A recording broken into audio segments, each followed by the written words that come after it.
हाँ, तो हम जो कहानी बोल रहे थे कि वार्डन ने मुझे मतलब ज़बरदस्ती दूसरे रूम में भेज दिया और मुझे बंक बेड नहीं दिया। बंक बेड उसने एक्चुअली नहीं, मतलब मैंने एक्चुअली जो जिस रूम में मुझे वो भेज रही थी उस रूम में ऑलरेडी वो पहले से 3-4 साल पहले, मतलब 3 साल साथ में रही वो लड़कियाँ, ठीक है। तो उनकी अच्छी खासी दोस्ती बन गई थी। और उनका क्या था कि जिसको भी आना है उसको बीच वाले बेड में रहना पड़ेगा, ना वो इस साइड रहेगा ना वो उस साइड रहेगा। मेरा वो नहीं था, मैं या इस साइड रहूँगी ना या मैं उस साइड रहूँगी, मैं बीच में नहीं रहूँगी। मैं बीच में भाई क्यों रहूँ? तुम एक साथ आए हो, ठीक है, तुम दोनों एक साथ 3 साल से साथ में रह रहे हो और मैं तुम दोनों के बीच में रहूँगी। एक तो लाइट सिर्फ 2 रहती है, ठीक है। अगर मैं एक साइड रहूँगी तो मैं अपने हिसाब से लाइट बंद भी कर सकती हूँ। Okay hold on. ये ना स्टोरी काफ़ी बड़ी है, पता नहीं कितने टुकड़ों में ख़त्म हो पाएगी, पर मैं पहले बस बंक बेड की बात बता देती हूँ ना, इतनी बहुत है बात। तो क्या हुआ, तो एक्चुअली ये हुआ था कि तो मुझे रूम चेंज करना पड़ा, पर क्या था, हम लोग पहले एक्चुअली 3 हो चुके थे, एक लड़की आ गई थी। तो मैंने कहा कि मुझे ज़रूरत नहीं है रूम चेंज करने की क्योंकि एक लड़की और आ चुकी है। नहीं, उसने ज़बरदस्ती वार्डन ने मेरा रूम चेंज करवाया और वहाँ पे सिर्फ एक लड़की आई मेरी जगह पे। भाई वो एक लड़की वहाँ पे भी शिफ्ट हो सकती थी, जिस रूम पे मैं गई, जहाँ पे मुझे और बहुत कुछ झेलना पड़ा, पर नहीं, उन्होंने ज़बरदस्ती मुझे उस रूम पे भेजा। मैंने उस लड़की से बात भी की, मैंने कहा मतलब फिर मैंने जब मुझे क्लियर पता ही चल गया कि कुछ हो नहीं सकता, मुझे उस रूम में शिफ्ट ही होना पड़ेगा, जो मेरी बहुत बड़ी गलती थी। मुझे बाहर रूम ले लेना चाहिए था उस टाइम पे, इतना सारा मुझे और आगे का नहीं झेलना पड़ता जितना मैंने उस रूम चेंज करने के टाइम से रूम जब तक छोड़ नहीं दिया, जब तक मैंने झेला है, तब तक मैं सच में बाहर पीजी शिफ्ट नहीं होगी, तब तक मुझे वो झेलना पड़ा है। तो मैंने उस रूममेट से बोल भी दिया था कि मैं बेड लेके जाऊंगी क्योंकि वहाँ पे बेड नहीं है, ये वाला बंक वाला, और मेरा सामान काफ़ी सारा है। तो चाहे सारा हो चाहे ना हो, भाई मुझे अपना सामान बेड के अंदर रखना है, मुझे अपना सामान बाहर नहीं रखना है। ओके, तो मैंने ऐसे ही कह दिया। तो उसने वो लड़की पता एक्चुअली मान गई थी कि ठीक है तुम ले जाना अपना बेड, और ऑब्वियसली वो मुझे अपना बेड दे देती, उसके लिए नया बेड आ जाता क्योंकि वो नया एडमिशन था। वो मुझसे मेरी बात मान भी गई थी, पर जब मैं फाइनली अपने दूसरे रूम में शिफ्ट हो गई और मैंने अपना बेड भी मांगा और वो डेस्क भी मांगी, मेरे में डेस्क थी ही नहीं। हाँ, एक्चुअली बेड और डेस्क दोनों वो इतने घटिया थे। वो डेस्क नहीं थी, वो एक्चुअली एक नॉर्मल टेबल थी लोहे की, और जो हम लोग की डेस्क मिलती है वो डेस्क रहती है, फिर उसके ऊपर एक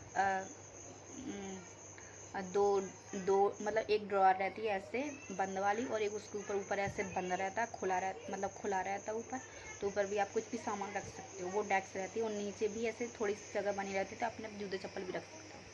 तो वो डेस्क थी, और मुझे क्या मिला, वो एक लोहे का डब्बा था अजीब सा, मतलब मुझे मिला ही नहीं कुछ सामान। मुझे शिफ्ट कर रहे हैं दूसरे रूम में और मुझे सबके जैसा सामान नहीं मिल रहा है, क्योंकि मैं बहुत सीधी हूँ और मैं लोगों की बात मान जाती हूँ, मैं लोगों की रिस्पेक्ट करती हूँ, मैं उनके मुंह पे कुछ बोलती नहीं हूँ, इसलिए जो जिसके मन में आता है वो कुछ भी करके चला जाता है। हाँ, तो मैं क्या थी, सॉरी,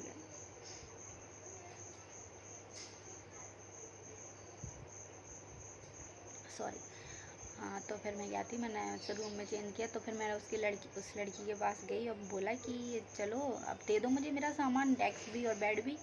तो वो लड़की क्या बोलती है, वार्डन ने मना कर दिया कुछ भी देने के लिए तुम्हें।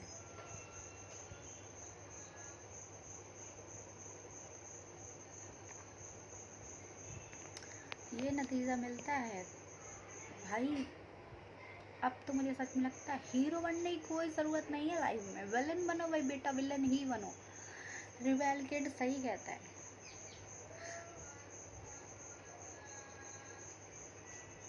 भाई लाइफ में सीधा बनने से कुछ नहीं मिलने वाला तुम्हें, रिबेल किड ही बनना पड़ेगा। You don't have any choice. लोग फिर बोलते हैं तुम बदल कैसे गए, भाई तुम लोगों ने ही बदला है हमें। मैं तो इतनी सीधी थी और अभी भी बहुत, पर हाँ अब मैं काफ़ी सारी चीज़ों की रिस्पॉन्स देती हूँ, पर उतना नहीं। बट लाइफ मुझे इतना सिखा गई है कि बेटा चुप रहने से कुछ नहीं होने वाला है। तो ये भी मत सोचो कि तुम सामने वाले की रिस्पेक्ट करोगे तो वो भी तुम्हारी रिस्पेक्ट करेगा। सामने वाले के इमोशन समझोगी तो वो तुम्हारे इमोशन समझेगा। नो बेटा, no no no no, this is not a life. सामने वाले की तो ऐसी की तैसी, सामने वाला कुछ नहीं समझता, उसको सिर्फ अपने इमोशंस, अपनी कंफर्टेबिलिटी, अपनी चीज़ें, अपना बस समझ में आता है, कुछ भी नहीं आता है। उस लड़की ने मुझे कुछ नहीं दिया। मैंने कुछ दिनों तक तो ऐसे ही चलाया, फिर ऐसे पता चला कि एक लड़की की थोड़ी डेस्क ख़राब सी थी, तो उस लड़की ने डेस्क बाहर फेंक दी, उसके लिए नई आई थी डेस्क। मतलब मुझे डेस्क, क्योंकि वो नया एडमिशन था तो उसके लिए नई आ गई थी। मुझे पुरानी चीज़ें देने के लिए वार्डन ने मना किया था। उस लड़की ने अपनी डेस्क फेंक दी, थोड़ी सी उसकी कमी थी, ज़्यादा कमी भी नहीं थी उस डेस्क में, उसके लिए नई आ गई। वो डेस्क मैंने अपने पास रखी और फिर वो लोहे वाली डेस्क जिसमें कुछ नहीं हो सकता तो फेंक ही पड़ा।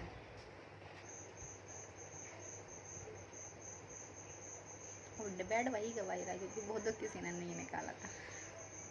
That's it. आगे की स्टोरी आगे देखते हैं। बाय।